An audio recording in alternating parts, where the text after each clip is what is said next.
Have you seen the new Sahib Singh? New Sahib Singh, we always watch these. The one homie that checks your location too much. Before I even watch this, I want to talk about this because I was going to make a video about this a while back. This is one of the first massive generational divides that I started to see between myself and Zoomers. And that is that I do not understand the behavior of constantly sharing your location to all your friends. It's become such a trend. For some people, it's considered bad friendship if you don't add them to your thing so they can see you exactly where they are at all times. Yeah, Maisie, I get it for you and Linkus or you and your mom. But I mean, like, people are making friend groups and everybody has to be in it. And if you ever get kicked out of it, it's like you're out of the friend group.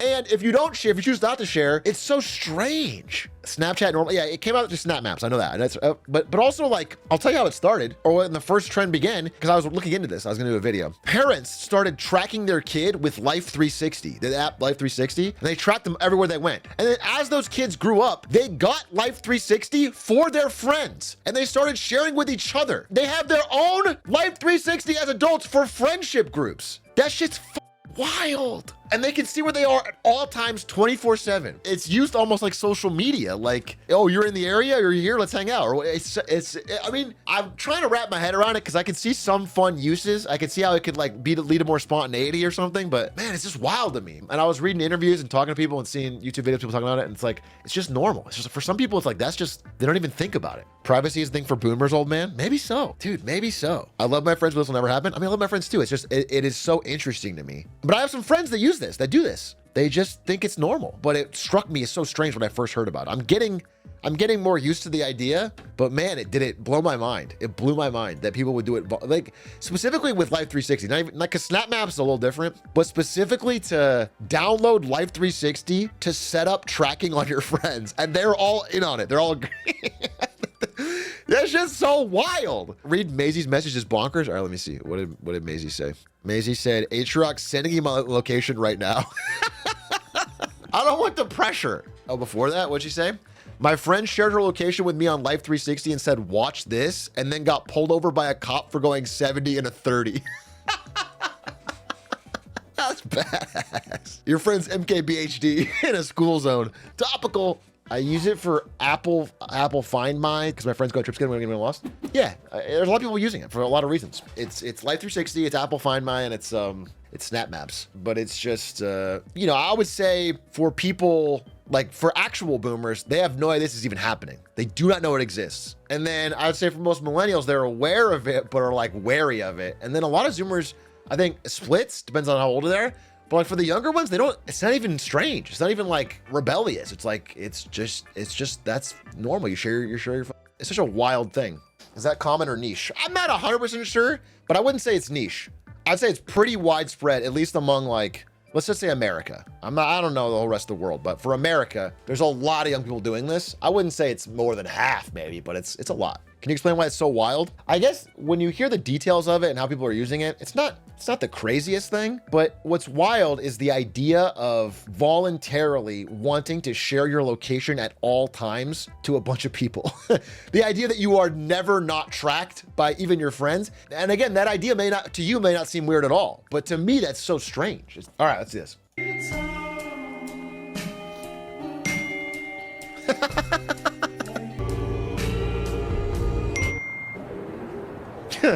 This is real though. So I'm reading these interviews with people that just do this as a normal habit. And they're like, yeah, I got into a fight with my best friend. And so I unshared my location with them. And that's when they knew it was over. And then we don't talk anymore. And if you're not, and then like, if you're in a friend circle, if there's like 6 people all sharing the location and you get kicked out of it, it's like this weird, people feel very isolated. Like suddenly, cause I'm not getting my location shared, it's GG. It's this weird societal excommunication via, you're not in the loop to see where everyone is at all times. Ostracized, yeah. It's a weird way to use technology to like include and exclude people. That it all struck me as odd, but I'm trying to wrap my head around it. Do people actually do this? Yes, people actually do this. And then obviously there's been other unforeseen things, which is like, there's a lot of people who catch their partner or other people cheating or catch their friends cheating. Cause it's like, wait, why aren't you at your boyfriend's house or whatever? You're at this place. Like people are catching their friends cheating because of the location always being shared. There's a lot of that. Definitely some strange stuff from it.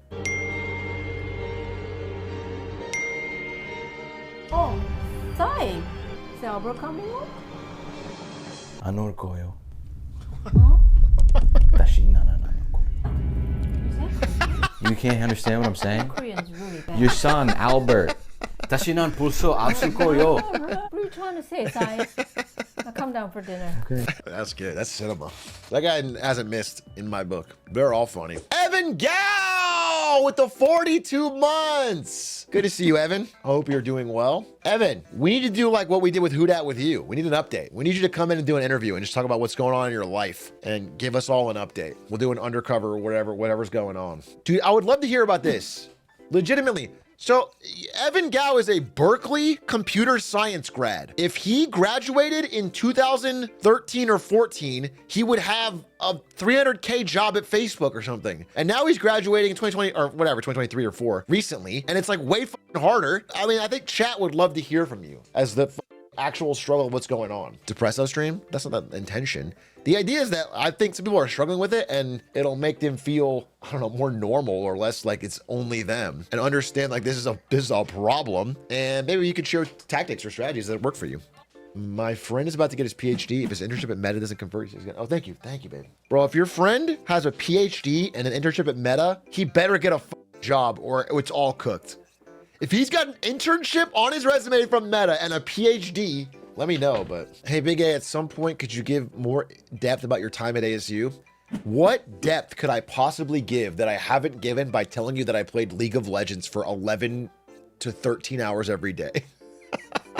You want to know the strategies I use in lane? Do you want to know the horrible things I type to my teammates? What exactly do you need to know? I'm not exaggerating when I say I would wake up at a random time in the day. I wouldn't even know. Blinds are closed. I wouldn't know what time it is. I'd have a spreadsheet open of all my league games, and I would try to get at least 10 wins a day. So I wouldn't let myself stop and go to bed till I got 10 wins.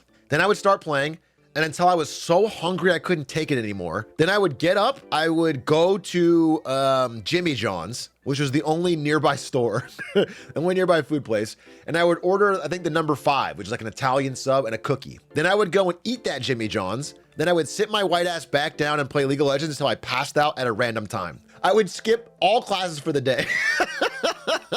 What I'm describing is the peak of my addiction, which is relatively small period of time. That was like right before heading into like IPL 6, which is a big tournament we qualified for. And like when I was like, I'm going to be a pro league player. That's all that matters to me. Once that fell apart and I had a huge fight with my dad and everything started to unravel and I was super sad and depressed, that is when I started to focus back on school. So probably freshman year before league, I had a pretty normal year, and senior year after league, I had a pretty normal year. But sophomore and junior, I was an addict, and junior was my peak of my addiction. What was the fight about? So there was a tournament called IPL 6. Here, this is IPL 5. It was IGN. It was the biggest tournament in esports. This is before Riot started running their own tournaments for League of Legends. This is the biggest League of Legends tournament in the world. It was in Vegas. And everyone fly out. It had tons of viewers. It was the biggest deal. And we went to this. Me and Stans went to this, and our team, we had jerseys and we walked around. It was cool. And then we qualified for IPL 6 because we won best college team in the country. We beat Texas Tech or University of Texas, or I don't remember it was one of the Texas universities. We won Ivy Law, which was the best college team in the country. By the way, the guy that ran that tournament went on to work at Riot or get hired by Riot to run their collegiate program and now runs TFT Esports. So anyway, we won this tournament. We were the best team in the country, and we got invited because of that qualification. We got invited to play with the pro teams at IPL 6. It was like the early version of Cloud9 with Elimination and High and all that. It was all these great teams and our college team. We would have gotten smoked. But I was like, this is my chance. We're gonna crush this tournament. We're gonna make a name for ourselves. I'm gonna go pro. I'm gonna get invited to be on a team, and IPL pays for our flights and our hotel and our tickets and everything. They're like, yeah, we're set up. This guy Nick Allen, who worked at IGN at the time, Nick Allen reaches out to us. He's like, hey, we got your hotels, we got your flights, it's all set. 2 weeks before the event, Ziff Davis Media buys IGN, and they look at the balance sheet and they say, why are we spending so much money on this video game tournament? What a waste of time. 12 years ago, IPL 6 is officially canceled. And by the way, as this is coming out, all this news is coming out, we're messaging Nick Allen. He's like, no, don't worry about it. I'm sure it'll be fine. No, don't worry about it. You're going to Vegas. Don't worry about it. Then finally, after it's already confirmed by everyone, Nick Allen's like, yeah, it's done. I hated Nick Allen. And now he's one of my close friends. I love Nick Allen. The world works in a crazy ways, but I hated that because I didn't know. That's all I know for. Anyway, at the same time, I have been failing my classes, and I've been promising my family that this is my big thing. I was telling my dad, and I was on Facebook at the time. I was like, oh, we qualified for IPL 6. This is huge. This is gonna be fucking awesome. This is gonna finally, or whatever. And so like I'm telling my family, like, this is gonna be my big break, and like it's all been worth it from all the grind. This gets canceled. I tell my family, my dad, he thinks I made this whole thing up from the beginning, because he doesn't follow this shit. He's just like, wow, oh really, right when you're supposed to go? And we have the biggest fight we've ever had. I'm just a massive collapse the roof, screaming match, mad, angry. To this day, yeah, most mad I've ever been to my dad, most mad I've ever been to me. And I'm just depressed, dude, because I look around at my life at the time and I'm like, damn, dude, I'm failing my classes. I'm living in squalor. Esports isn't real. I wasted all my time for this tournament. It's not even gonna happen.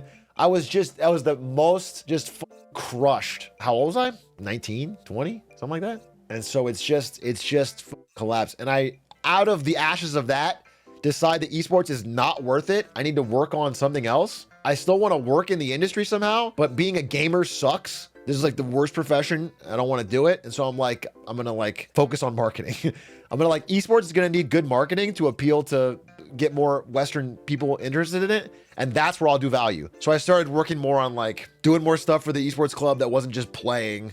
And I started learning Photoshop, and I started making the guides that I made for Team Liquid and the articles and doing esports writing, and just started doing everything other than playing the game, because playing the game had fucking ruined my life. And that's all paid off. Thank God. And by the way, I talk about it like it's depressing. If that didn't happen, my life would have been ruined. It is the best thing that ever happened to me. If IPL didn't get canceled, I would probably have been like a washed out mid to bottom tier LCS mid laner that lasted 2 seasons and then like floated around Southern California trying to make league work. I would have been that happening at the same time as I got into Brett Giles's class in senior year, first semester senior year of ASU, where that guy was a real marketer who worked a real marketing job and taught on the side.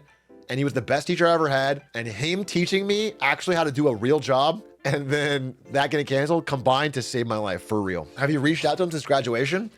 No, I'm too shy. He's not gonna remember me. I remember him. He's not gonna remember me. He's got a million students. I mean, it could be nice to write him something and say how much he meant to me as a teacher, but he's not gonna remember me.